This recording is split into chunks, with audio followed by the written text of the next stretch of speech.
Every day, we rise, challenging ourselves to work for what we believe in. At U.S. Border Patrol, protecting our borders is more than a job. It's a calling. Agents answer the call, working together to keep our country and communities safe. If you're ready for a new mission, join U.S. Border Patrol and go beyond. Learn more at cbp.gov/careers. Hi, this is Scott. If you're a fan of the ancient world, please help us get the word out. Like us on Facebook, follow us on Twitter, and rate the series on iTunes. Thanks again for listening. Hi, I'm Scott Chesworth, and welcome to the Ancient World Rediscovery. Episode R10, The Bull and the Aten.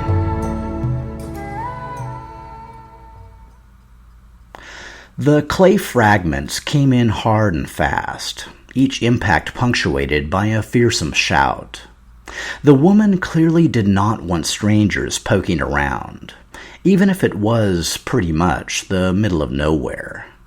But, of course, if you want curious Europeans to go away, the last thing you should do is pelt them with mysterious inscribed fragments.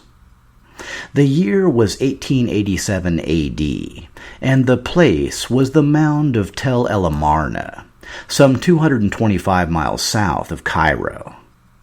The mound was known to hold the remains of the royal city of Akhenaten, capital of the nonconformist pharaoh of the same name.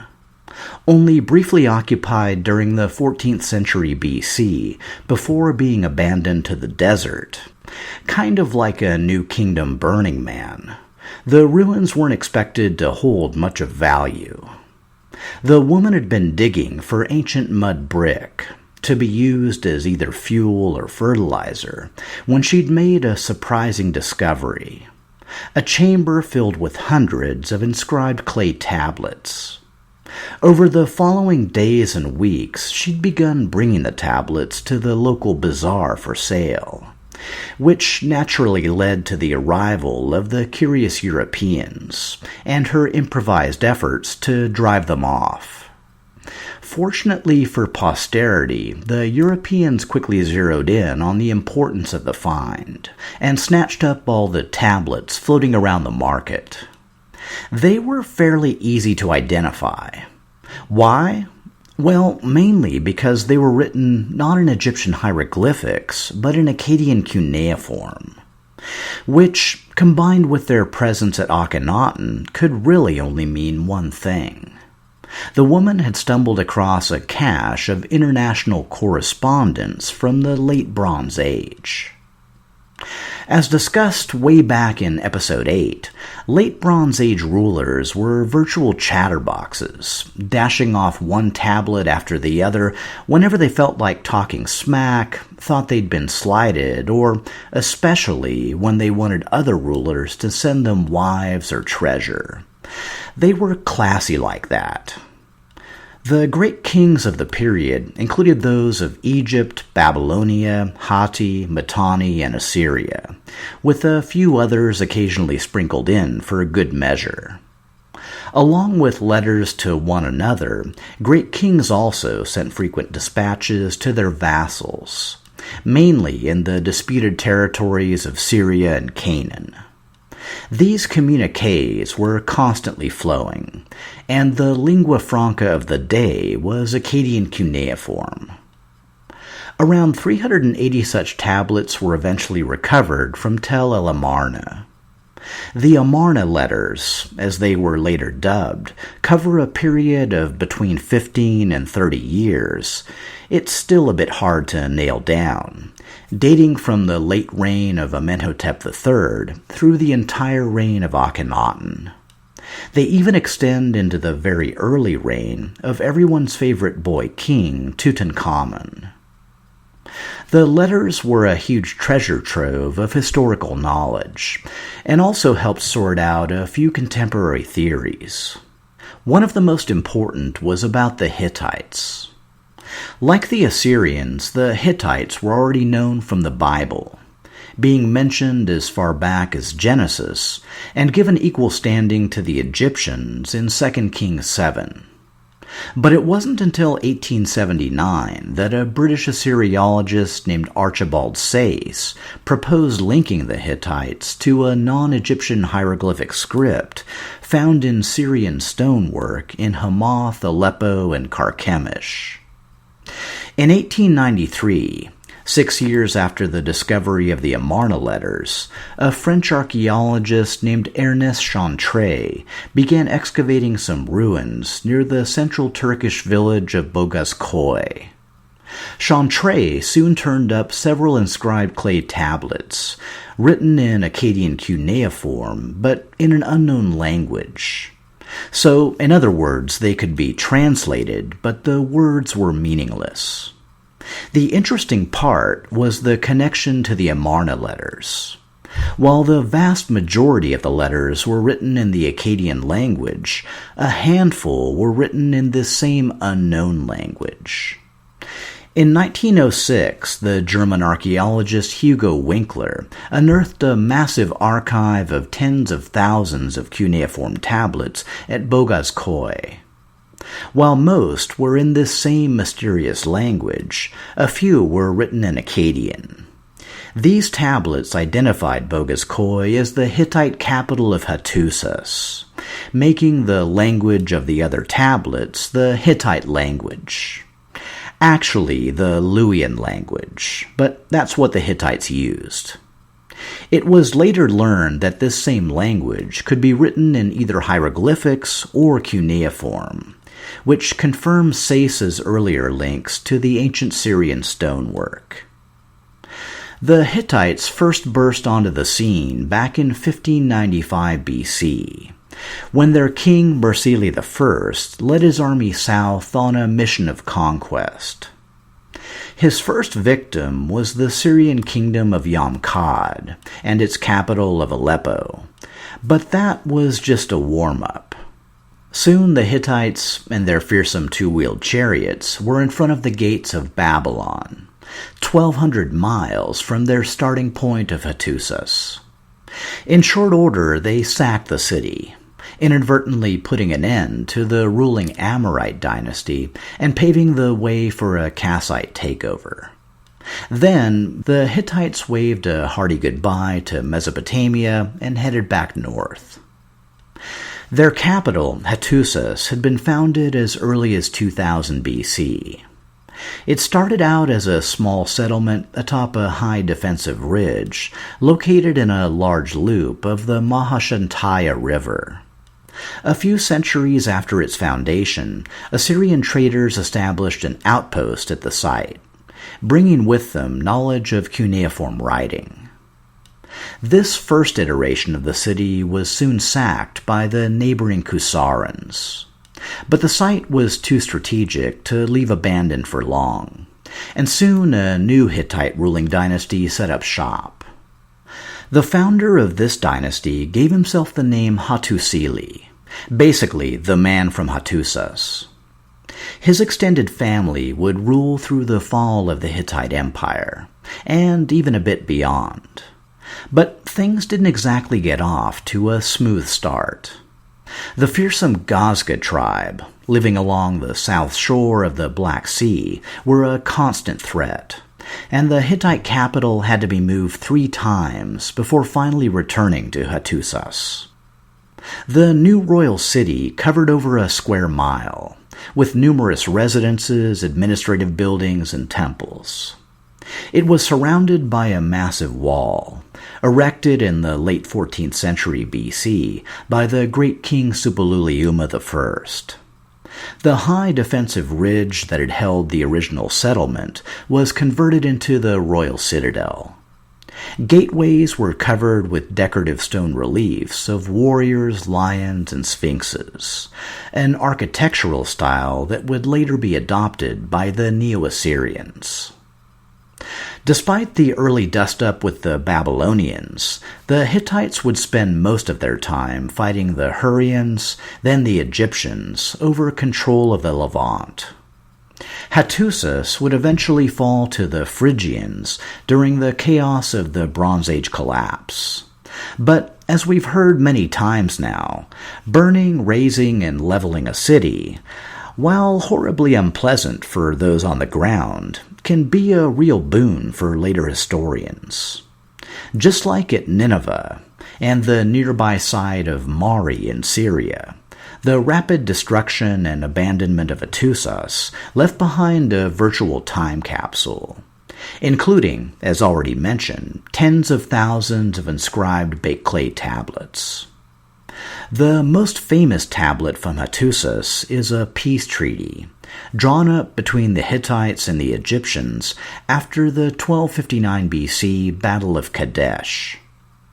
A copy of this international treaty, one of the first in recorded history, is on permanent display at the United Nations in New York. The Hittite records are also interesting for relating a different version of the battle from that found in Egyptian sources. In the reliefs from numerous Egyptian temples, particularly Abu Simbel, Ramesses the Great portrayed the Battle of Kadesh as an overwhelming victory for Egyptian arms. The Hittites, not so much. And the fact that they held on to Kadesh after the battle hints that their version may be closer to the truth. Only a few years before the discovery of the Hittite archive, another ancient site had yielded its own motherlode. In 1900 AD, the palace complex of Knossos on the Greek island of Crete was first excavated by the British archaeologist Arthur Evans.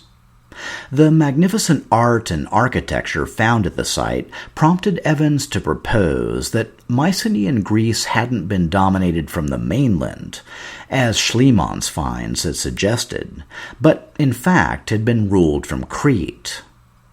Evans then went even further and proposed that the civilization found at Knossos, dubbed Minoan after the mythical king Minos, wasn't Greek at all, but of an entirely different origin. His main evidence was baked clay tablets unearthed at the site. The tablets contained an unknown script named Linear B, which didn't appear to have any relationship to later Greek writing.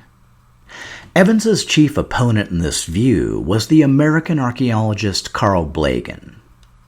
As mentioned a few episodes back, Blegen excavated at Hisarlik during the 1930s and favored Troy 7a as Homer's Troy. Blegen was convinced that Bronze Age Greece had been dominated by Mycenae, just like Homer had said, and that the written script found in Crete must have also been used on the mainland.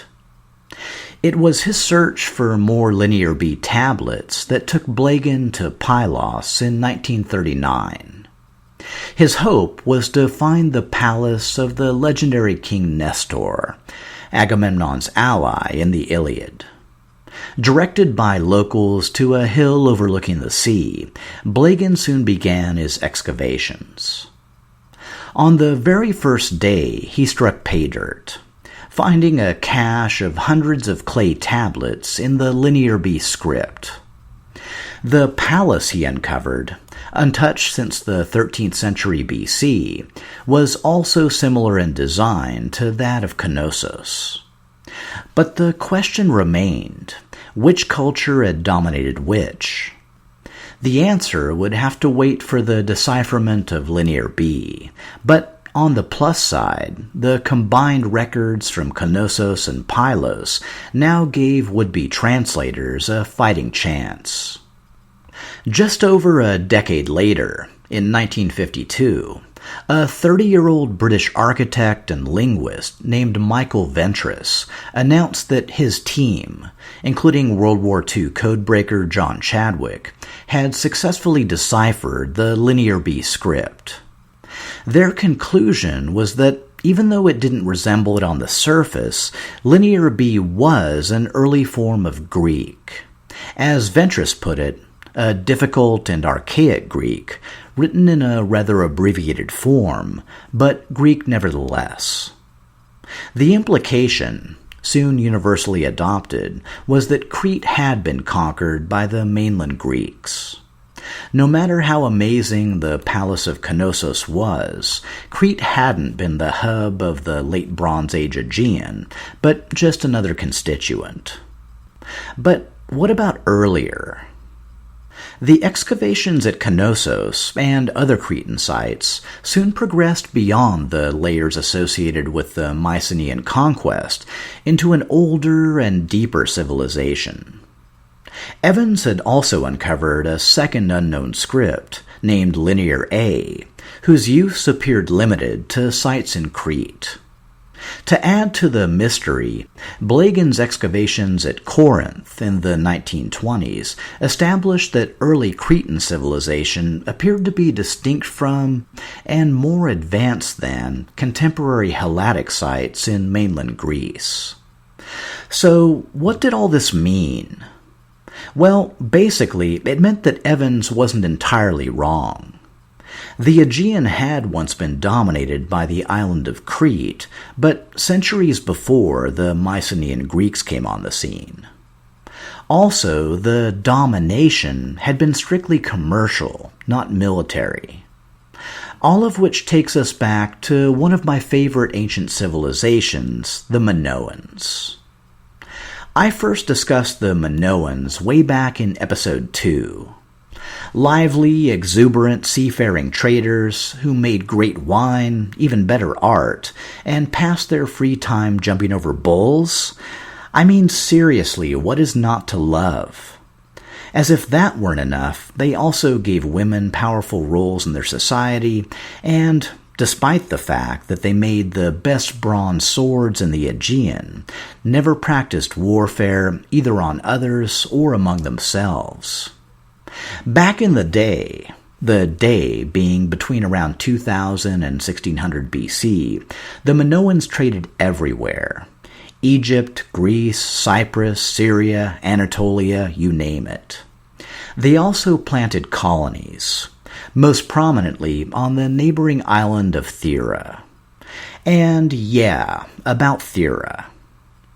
While a few archaeologists had poked around Thera over the years, serious investigations began in 1967 under Spiridon Marinatos.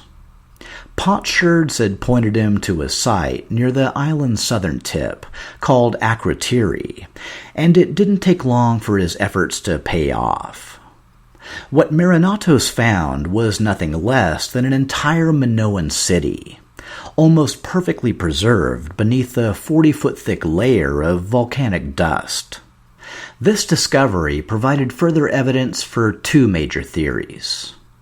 The first regarded the high level of Minoan culture, instantly apparent in Akrotiri's art, architecture, and colonial nature. The second theory regarded how Minoan civilization had met its end. Thera was, and still is, highly volcanic. The island's current crescent shape is no accident. Around 1627 BC, the central volcano of Thera just exploded. It's impossible to wrap your head around the size of the eruption. It was simply unbelievably enormous. Around 60 cubic kilometers of material, 3/4 of the island's entire mass, suddenly blasted into the atmosphere. Akrotiri was instantly entombed in a layer of pumice, making it essentially a Minoan Pompeii. And nearby islands, including Minoan Crete, were likely devastated by the resulting tsunami. It was the beginning of the end of Minoan civilization, and their apparent pacifism probably did them little good when the warlike Mycenaean Greeks came calling. Luckily for us, the Mycenaeans loved Minoan art, and quickly incorporated it into their own artistic tradition. And now we come to the last and most famous of our rediscoveries. 5 short years after the recovery of the Amarna letters, a young Englishman arrived at Akhenaten. His name was Howard Carter, And though he was only 17, he was already known for his expertise in copying tomb decorations. This skill had been nurtured by his father, who was himself a trained artist. After a year working with the archaeological team at Akhenaten, Carter moved on to Deir el-Bahari, where he spent much of the next 5 years recording the reliefs from the mortuary temple of Queen Hatshepsut. Soon after that, Carter was off to Thebes, where he supervised a number of local excavations. During his time there, he unearthed the tombs of the New Kingdom pharaohs Thutmose I and Thutmose III, both of which had been looted long before. In 1907, Carter was hired by the Earl of Carnarvon to explore the Valley of the Kings, on the west bank of the Nile opposite Thebes. Carter spent the next 7 years excavating in the area, before being interrupted by the outbreak of World War I. At the war's conclusion, Carter picked up where he left off, but his lack of significant finds prompted his benefactor, Lord Carnarvon, to threaten to cut off funding at the end of the 22 season. On November 4th, Carter's workmen discovered steps leading down to a sealed doorway, possibly the entrance to an undiscovered tomb. Carter immediately wired Lord Carnarvon, who arrived in Thebes a few weeks later. In the presence of his patron, Carter made a small hole in the top of the doorway and peered inside. Candlelight reflected off objects of ebony and gold, and as his eyes adjusted, Carter made out a second sealed doorway in the interior. Carnarvon asked, "Can you see anything?" To which Carter famously replied, "Yes, wonderful things." The fabulous wealth in the antechamber alone was mind-boggling. I'm not even going to try to catalog it all. But the real treasure lay beyond the second doorway. Inside the burial chamber, nested within an outer red quartzite sarcophagus, then a middle wood sarcophagus overlaid with beaten gold, lay the inner solid gold coffin of the New Kingdom pharaoh Tutankhamun. Tutankhamun had been born in Akhenaten to Akhenaten, and had, unsurprisingly, been named Tutankhaten by his notoriously nonconformist father. Akhenaten, the pharaoh, had moved to Akhenaten, the city, in a bid to break the power of the priesthood of Amun, which was centered in Thebes. The new religion he founded there, focused on the sun disk or Aten, didn't require a priesthood, since Akhenaten was the only person who could commune with the Aten, which was, pretty convenient. When Akhenaten died, around 1334 BC, he was briefly succeeded by his son Smenkhkare, then by one of Egypt's very few female mystery pharaohs, a queen named Nefer-Nefer-Uaten, before the throne finally passed down to Tutankhaten. The turbulence of the times, and the effort by later dynasties to erase the memory of the Amarna period, resulted in a lack of detailed records. But we are pretty sure that the new king, aged 9 or 10, remained firmly under the control of his senior advisors, the aged vizier Ai and the ambitious general Horemheb. 2 years into his reign, and doubtless at their instigation, Tutankhaten changed his name to Tutankhamun, restored the traditional privileges of the Amun priesthood, and returned the Egyptian capital to Thebes, basically doing a reset back to the era of his grandfather Amenhotep III. The remainder of Tutankhamun's reign was mainly noted, to the extent it was noted at all, for building projects in Thebes and Karnak, and an attempt to strengthen diplomatic relations with neighboring kingdoms. Then, around the age of 18 or 19, he died. So, what killed him? Well, depending on who you ask nowadays, it was either an infection from a broken leg, genetic defects as a result of inbreeding, a combination of malaria and type 2 choler disease, sickle cell disease, Marfan syndrome, Froelich syndrome, Klinefelter syndrome, androgen insensitivity syndrome, aromatase excess syndrome, Antley-Bixler syndrome, or possibly, one of its variants. They were able to rule out death by hippopotamus, poison, or blunt force trauma. I personally believe that Livia did it. Either way, the young pharaoh's premature death led to his burial in a smaller-than-expected tomb, probably the one intended for his vizier Ai. This fact, along with the connection to his heretical father and his own brief and unremarkable reign, quickly relegated Tutankhamun to obscurity and oblivion, which, while not doing much for his reputation, did help folks forget that he'd been buried there, which is probably the main reason his tomb sat around for over 3,000 years without being disturbed. Ironically, Carter's successful excavations turned this virtually forgotten boy king into the most famous Egyptian pharaoh of all time. I mean, even Ramesses II never got Steve Martin to write a song about him. The treasures in Tutankhamun's tomb showed the vast wealth available to even minor pharaohs of the New Kingdom, and his burial artifacts have pretty much been touring the world ever since.